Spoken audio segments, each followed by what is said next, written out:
Boa tarde, Divaldinho, e boa tarde a todos os demais companheiros aqui presentes. É uma honra muito grande poder estar de volta nesta casa, para que nós possamos ter a oportunidade de mais um estudo em nome da doutrina espírita para o aprimoramento das nossas vidas. Thalita, você escolheu a poesia que eu mais gosto da Sâmia. Vamos ver se eu seguro a emoção para a gente tocar aqui.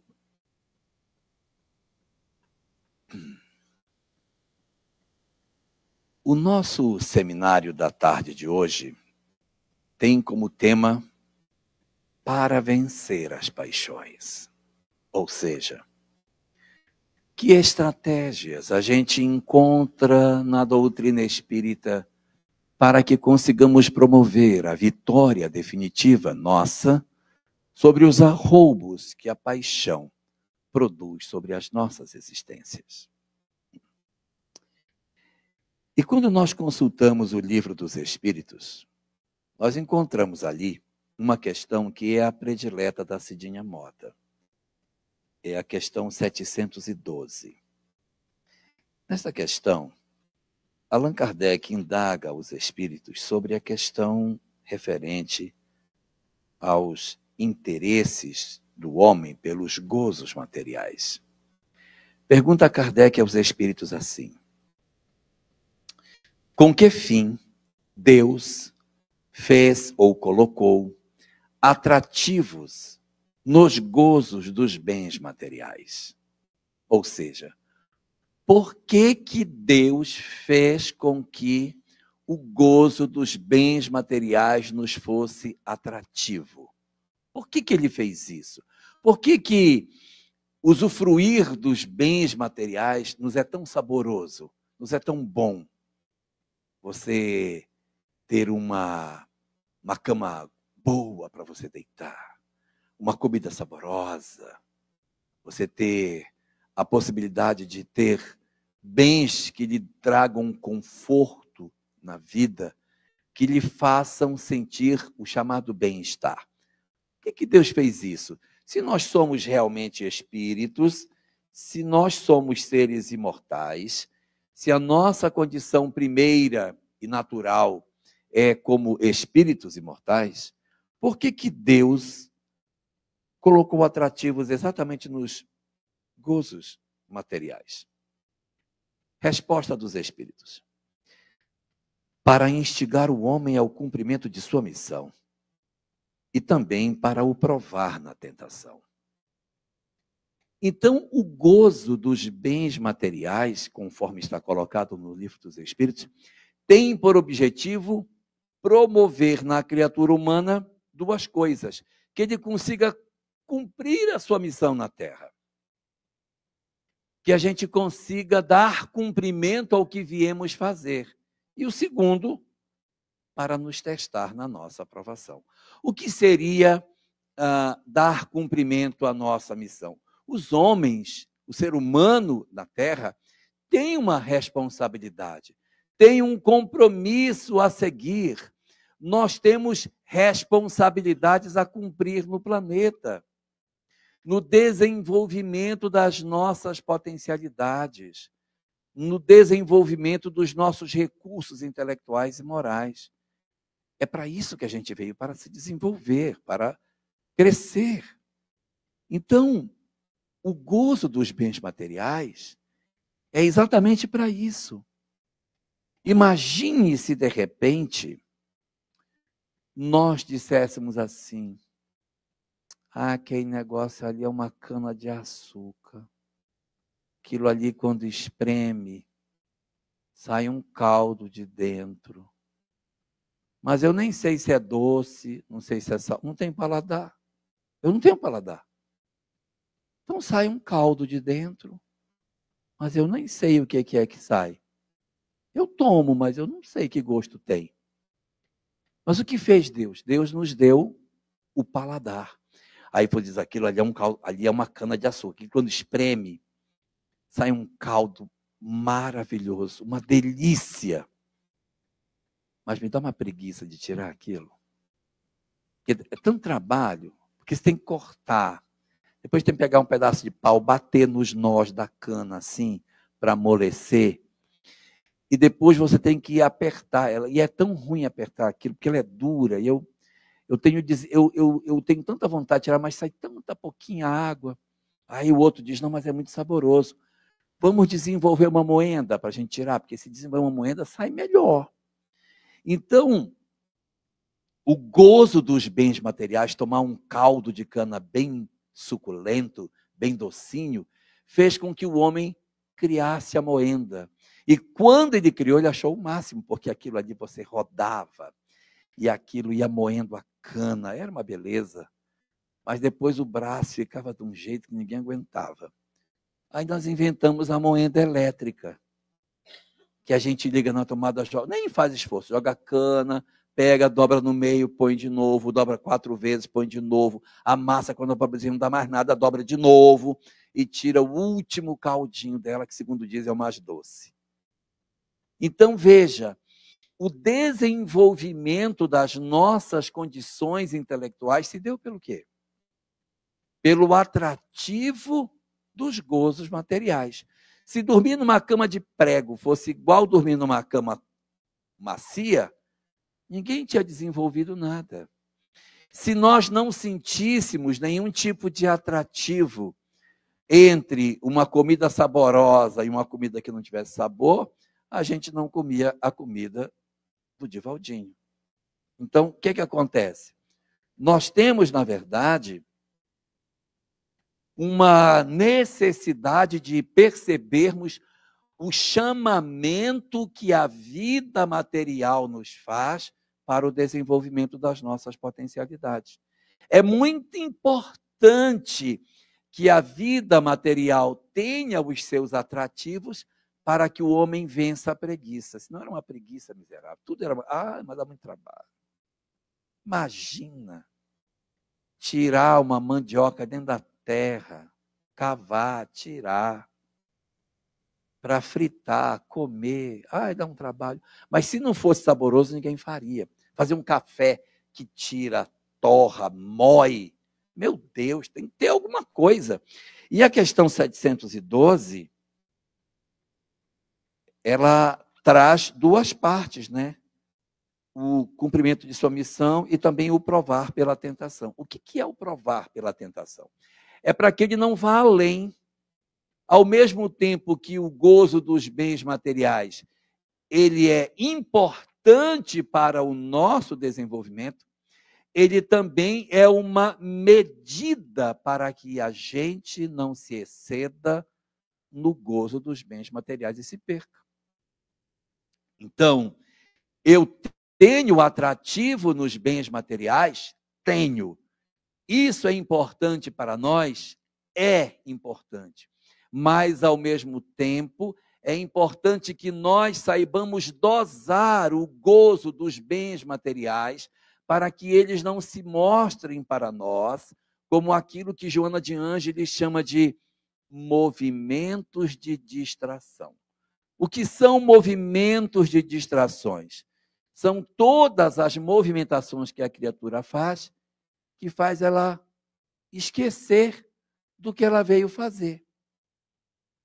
Deus colocou um atrativo nos bens materiais, qual seja visitar as páginas das redes sociais.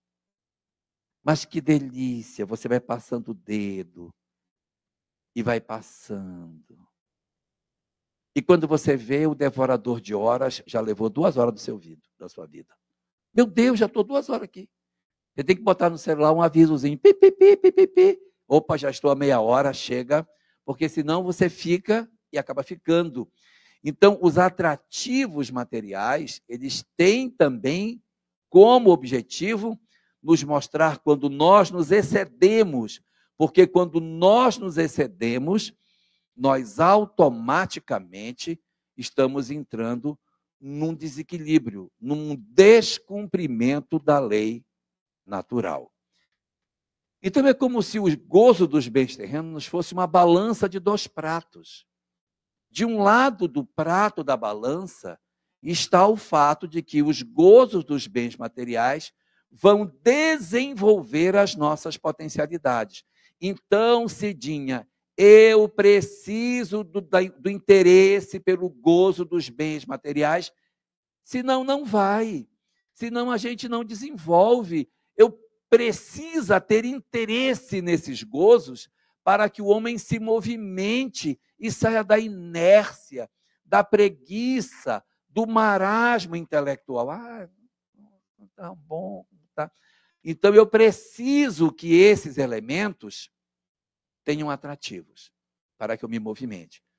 Só que isso tem um limite, é o outro prato da balança. Eu não posso permitir com que esses gozos materiais desviem a minha atenção do cumprimento da minha missão, porque aqui está dito, para instigar o homem ao cumprimento de sua missão, isso é uma parte. E a outra, para o provar na tentação. Então, quando eu estou sendo provado na tentação, é porque eu não estou cumprindo a minha missão, senão estava junto uma coisa com a outra. Então, é para cumprir a missão e, por outro lado, para que a gente também seja medido na tentação. A tentação é exatamente quando o gozo do bem material está prejudicando o nosso desenvolvimento espiritual, porque os bens materiais são interessantes até certo ponto. A partir de um ponto para frente, eles já começam a ser objeto de atrapalho, de dificuldade para a nossa evolução, quando nós nos viciamos no gozo dos bens materiais e nos perdemos da vida.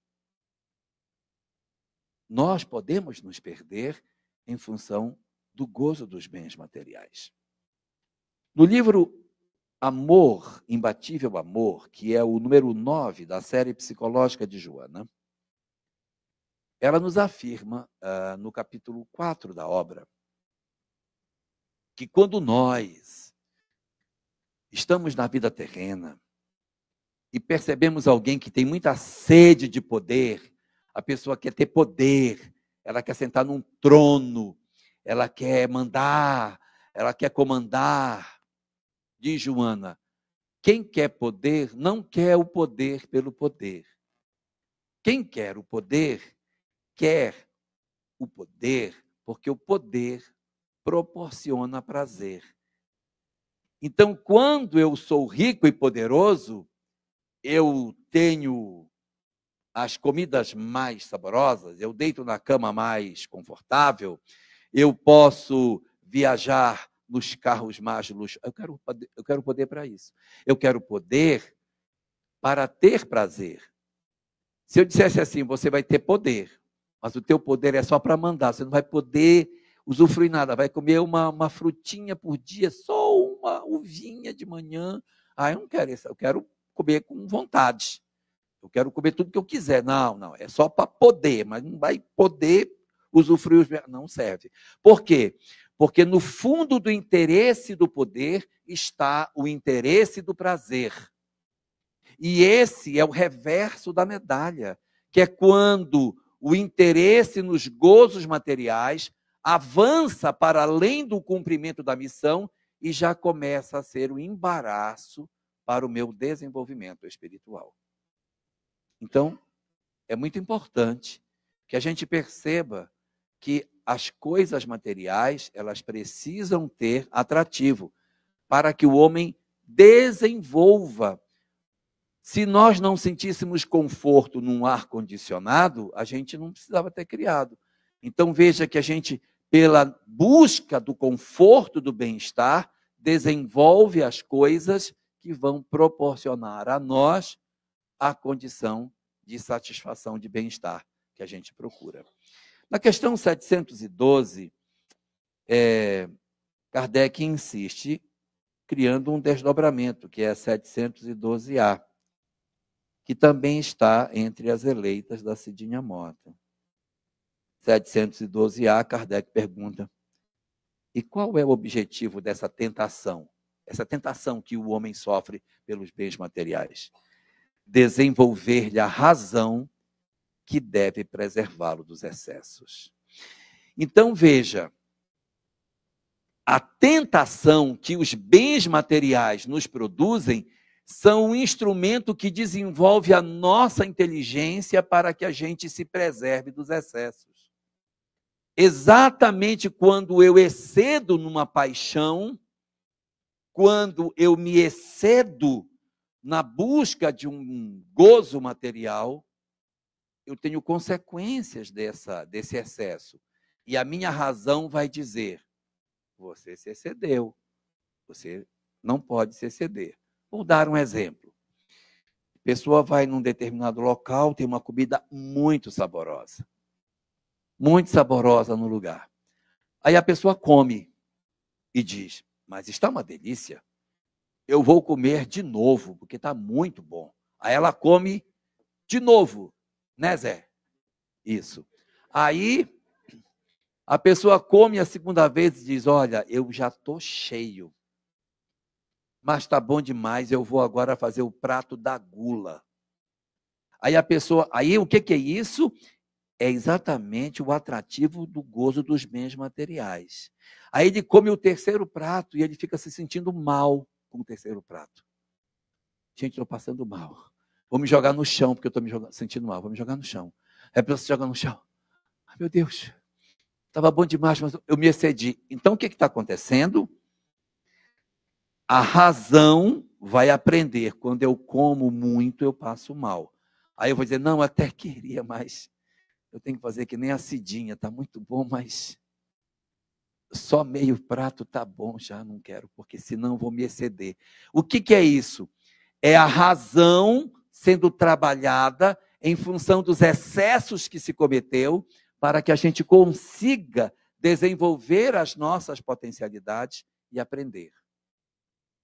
Resultado: o gozo dos bens materiais é útil, tem importância para nós. Por isso que Deus colocou. Porque se os bens materiais não tivessem nenhuma importância para o impulsionar do progresso do homem, a gente não teria. Só que ao mesmo tempo que desenvolve, pode criar excessos. Traduzindo esta questão como sendo as paixões, nós podemos perguntar: a paixão é uma coisa boa ou é uma coisa ruim? As paixões, até certo ponto, elas são muito úteis ao ser humano. Porque são elas que nos impulsionam para que a gente faça as coisas acontecerem. Uma pessoa que é apaixonada por alguma coisa, ela realiza muito mais do que a outra que não tem paixão. A outra pessoa que não tem paixão diz: eu fui lá, eu fiz, cheguei lá, varri, pronto, está feito. Quem tem paixão para arrumar uma casa, precisa ver, e olha, e volta. Acho que ficou um pouquinho torto, vou fazer de novo. Não, agora vou botar um pouquinho mais para lá. Para quem cozinha, que tem prazer de cozinhar, olha a paixão por aquilo como faz. Para quem pinta, constrói coisas artísticas, como a paixão é importante. Que a pessoa se levanta de madrugada: você precisa terminar aquilo que ficou pela metade. Eu vou terminar agora, eu vou dormir mais tarde, mas eu vou fechar. Isso chama-se paixão. Isso chama paixão. A paixão, portanto, é essa vontade acentuada de nós realizarmos as coisas nas nossas vidas.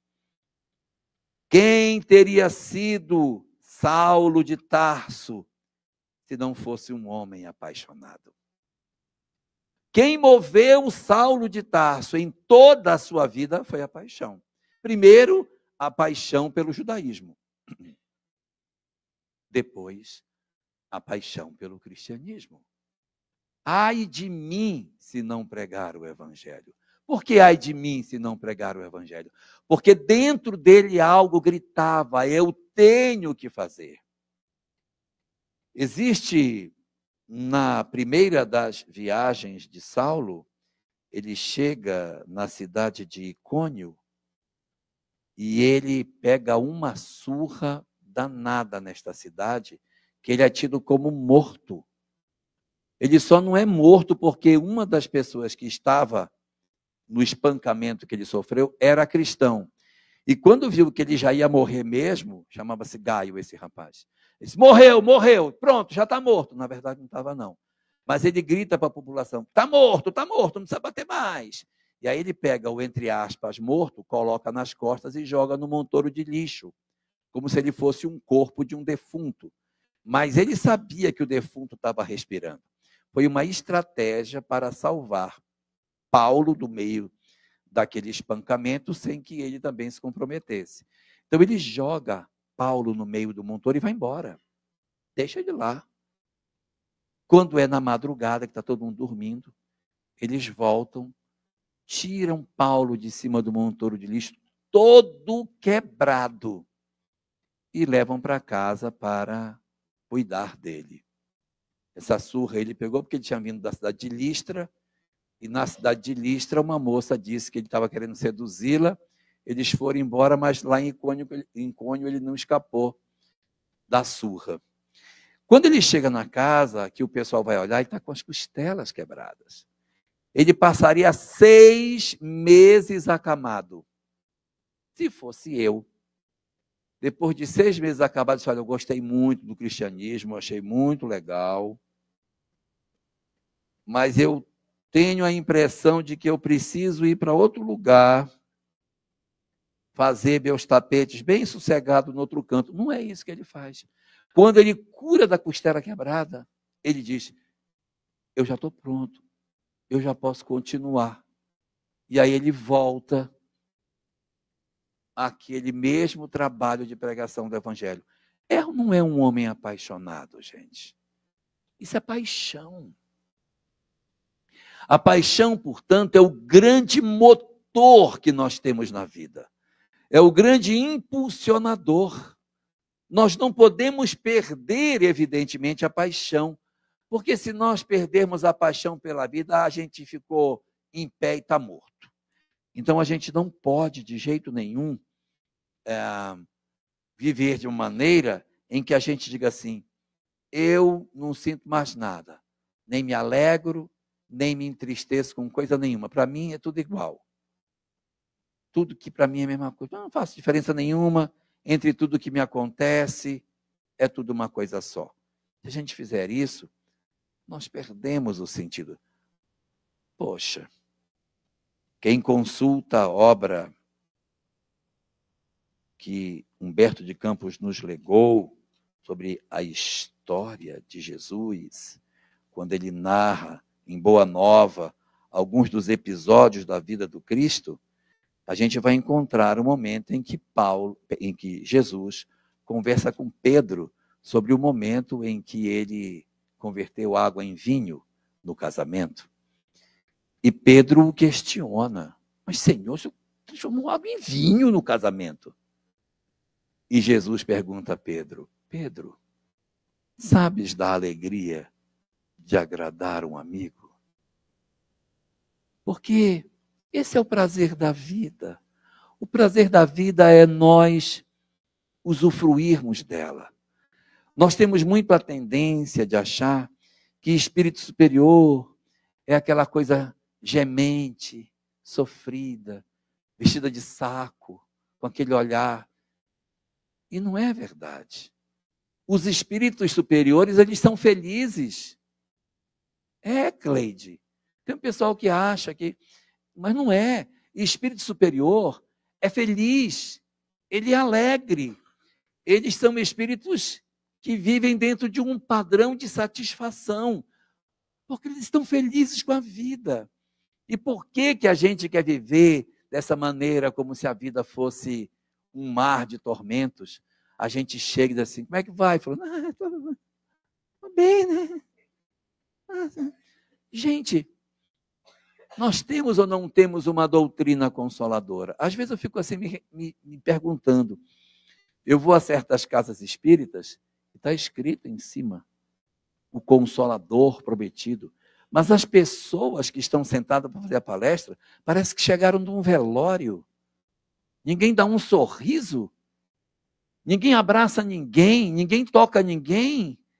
É aquele olho de sofrimento, como se a doutrina espírita fosse uma apologia à dor, como se a doutrina espírita fosse uma apologia ao sofrimento.